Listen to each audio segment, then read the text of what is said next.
Dom. Auto. Počítač.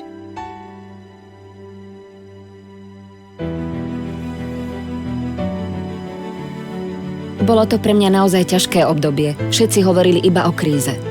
Bála som sa, že prídem o prácu, ale nemohla som sa vzdať. Mám syna, ktorý je pre mňa najdôležitejší, tak som musela niečo spraviť, aby sme prežili. Kedysi dávno mi mamička spravila bábiku z kúskov handier. Bola to moja prvá kamarátka.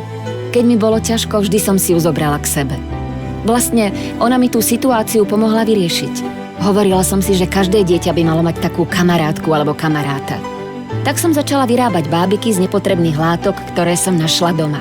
Dávam si záležať na tom, aby každá bábika bola iná. Niečo si takto zarobím a ľuďom sa moja práca páči. Volám sa Elena a som šikulka. A rada pre vás? Nezáleží na tom, koľko toho máte, ale ako to dokážete využiť.